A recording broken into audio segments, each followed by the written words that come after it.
नमस्कार, आपका स्वागत है द थ्रिलर स्टोरी में। और आज की कहानी बांग्लादेश से। बांग्लादेश के रहने वाले एक लड़के जिसका नाम था शिवलिक सादिक हरिदोय। इस लड़के की ये स्टोरी है। ये बहुत ज़्यादा मेहनती लड़का था, एक गरीब फैमिली से बिलोंग करता था। इसके फैमिली में बहुत भी ज़्यादा प्रॉब्लम्स थे, जिसकी वजह से इसकी पढ़ाई को होने में पूरा होने में थोड़ी दिक्कतें आ रही थी। इसके लिए ये काम करना चाहता था कहीं पे। इसके लिए काम की तलाश में ये हर जगह पूछा करता था काम के लिए। तो क्या होता है कि एक दिन फ़ोन आता है इसके घर पे। जब ये काम पे चले जाता है, काम करने लगता है कहीं, तो इसके घर पे एक दिन फ़ोन आता है कि आपका लड़का हमारे पास किडनैप्ड है। उसकी माँ को उसकी आवाज़ आती है रोते हुए, और फिर उसकी माँ डर जाती है बहुत, उसके पापा से बताती है। फिर उसके पापा किडनैपर्स को वापस से फ़ोन करते हैं। किडनैपर्स उन्हें कहते हैं कि अगर आप अपने बच्चे को बचाना चाहते हो, तो फिर हमें 10 टका दो।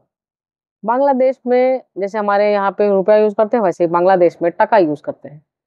अब ये 10 लाख टका उसके बाप के लिए बहुत ही ज़्यादा मामूली रकम नहीं थी, बहुत ही ज़्यादा बड़ी रकम थी। उसके पापा के लिए 50 लाख, 50,000, 1 लाख रुपया भी जुटाना जिसके लिए मुश्किल हो, उसके लिए 10 लाख की रकम, कि कोई बोल दे कि 10 लाख रुपया मुझे चाहिए, तो अब क्या करे उसका पापा? उसका पापा बहुत ज़्यादा टेंशन में आ जाता है, बहुत लोगों से रिक्वेस्ट करता है, उधार माँगने की कोशिश करता है, लेकिन उसे उधार मिलता नहीं है। फिर वापस से वो किडनैपर्स फ़ोन करते हैं कि पैसों का बंदोबस्त हुआ कि नहीं 2 दिन बाद। वो उसका पापा रिक्वेस्ट करता है कि प्लीज़ मेरे बच्चे को छोड़ दो, कुछ कम करो रकम, मैं बंदोबस्त करने की कोशिश करूँगा। अब किडनैपर्स को भी समझ में आता है, सब पता रहता है कि हाँ, ये गरीब आदमी है। इसके लिए रकम को घटा के वो 2 लाख टका कर देते हैं।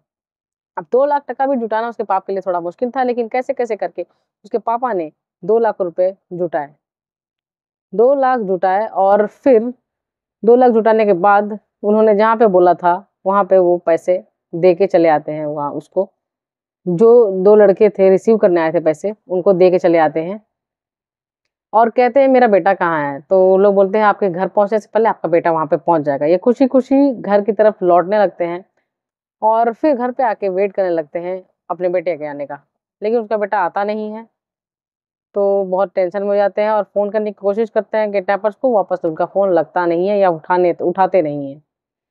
अब क्या करें, कुछ समझ में नहीं आता। लेकिन कहानी यहाँ से शुरू नहीं हुई है, कहानी शुरू हुई है कहीं और से। आखिर ये लड़के के साथ क्या हुआ, कहाँ गायब हुआ? इसकी कहानी शुरू होती है कि ये काम ढूँढने के लिए जाता है, तब काम इसे मिलता है एक पोएट्री फ़ॉर्म में। पोएट्री फ़ॉर्म में काम करते-करते वहाँ का जो सेठ रहता है, उसे पढ़ा-लिखा समझ के वहाँ पे लीडर बना देता है कि तुम पूरे पोएट्री फ़ॉर्म को देखोगे, यहाँ पे सारा काम सही से हो रहा है या नहीं, कौन क्या कर रहा है, कौन क्या नहीं कर रहा है, कौन कहाँ चोरी कर रहा है, सब कुछ देखो और सब कुछ मुझे बताओ। अब जो बाकी के लोग थे, बाकी के लड़के थे, वो उससे उम्र में थोड़े बड़े थे। इस बात को वो नापसंद करते थे कि हमें ना लीडर बना के, हम में से किसी एक को लीडर ना बना के, इसको लीडर बना दिया गया है। इसकी वजह से वो उससे बहुत चिढ़ते थे। अब एक दिन क्या होता है कि इसी बात पे हर जो हरदोई है, उसका झगड़ा हो जाता है बाकी के लड़के लोग के साथ।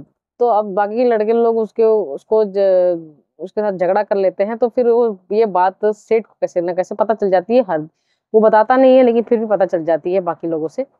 तो वो आते हैं सेठ और समझाने लगते हैं कि मैंने जब इसे पूरी ज़िम्मेदारी दी है, तो तुम लोग क्यों बीच में आ रहे हो? ये थोड़ा पढ़ा-लिखा है, मैंने इसको ज़िम्मेदार समझा, इसलिए मैंने ये काम इसे दे दिया है। तो इसे ये काम करने दो और आप सब भी अपना काम सही से करो। अब सारा काम सही से चलने लगता है, लेकिन जिससे उस लड़के का झगड़ा हुआ रहता है, हृदय का झगड़ा हुआ रहता है, वो लड़के लोग इससे बदला लेने के लिए बहुत परेशान रहते हैं। एक दिन क्या करते हैं कि बोलते हैं चलो पार्टी करेंगे, और फिर ये लोग उसे ले जाते हैं और बाँध देते हैं रस्सियों से एक जगह पे, और फिर बोलते हैं कि चलो इसके घर पे फ़ोन लगाएँगे और फिरौती माँगेंगे 10 लाख रुपए। ऐसे करके वो फ़ोन लगा देते हैं घर पे उसके, और फिर उसे वापस ना करके ये जाके इसके आगे की कहानी तो आपने सुन ली, वापस ना करके जब उसके पापा पैसा देने आए रहते हैं ना, उससे 2 दिन पहले उसे मार चुके रहते हैं वो लोग। और सिर्फ़ मार ही नहीं चुके होते हैं, उसको उसको शरीर के जो मांस रहता है, उसे पका-पका के खाने भी लगते हैं। पका-पका के खाने के बाद जो उसके हड्डियाँ बचती है, वो हड्डियाँ जाके कहीं पहाड़ी इलाके में फेंक आते हैं। अब जो है उतने गायब रहता है लड़का, तो ये जो उसके माँ बाप है उनको सबसे पहले पुलिस के पास जाना चाहिए था, लेकिन अब वो परेशान होके जब उनका लड़का 2 दिन तक फिर से घर पे नहीं आता पैसे देने के बाद भी, अब जाते हैं पुलिस के पास और पुलिस के पास ये सारी चीजें बताते हैं। पुलिस जब छानबीन चालू करती है, पोल्ट्री फार्म में आती है, तब उन्हें समझ समझ में आने लगता है कि जरूर कुछ ना कुछ गड़बड़ यहीं से हुई है, क्योंकि इतना अच्छा लड़का था कि किसी के साथ झगड़ा नहीं करता था। इन लोग के साथ ही कुछ बहस हुई थी, ये लोग ने कुछ किया है। उसमें से एक लड़का था जिसका नाम था ओंग चिंग वर्मा। वो इन लोग पांचों जो जिन लड़कों ने हृदय को किडनैप किया था उनका लीडर था। उसी को सबसे ज्यादा चिढ़ थी हृदय से। अब वो जो पुलिस वाले थे वो पकड़ने जब जाते हैं इन लोगों को, तो वो अपने एक और दोस्त के साथ भाग जाता है।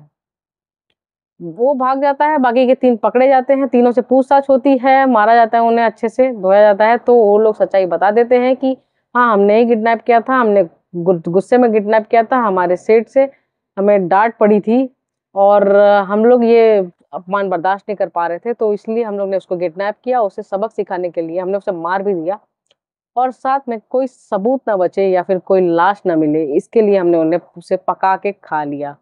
और जो उसकी बाकी की हड्डियां थी वो हमने पहाड़ी पे फेंक दी।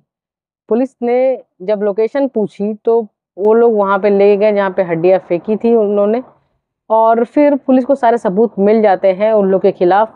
और जो बाकी के 2 लोग थे वो लोग नहीं मिल रहे थे, भाग गए थे। तो उन लोग गांव में एक्चुअली छुपे हुए थे, तो गांव में से जब लेने जाते हैं पुलिस वाले उन दोनों को, तो जो मेन लड़का था जिसने ये सब प्लान किया और हृदय को किडनैप करवाया, वो मिल जाता है।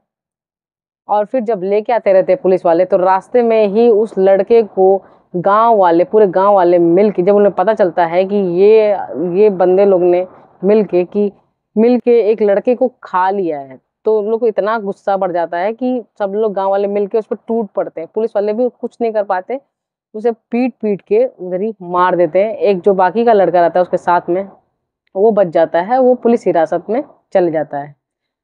और जो मेन जिसकी प्लानिंग थी वो उधर ही मर जाता है मार खा के। तो ये इतनी भयानक कहानी थी कि दिमाग मतलब काम नहीं करता ये कहानी को सुनाते हुए। लेकिन ठीक है, आजकल दुनिया में पता नहीं क्या क्या हो रहा है। ठीक है, आप लोग अपना ख्याल रखें। Thank you. और अगर आपको ऐसी और भी कहानियां सुननी पसंद है तो आप मेरे चैनल को फॉलो कर सकते हैं। Thank you so much.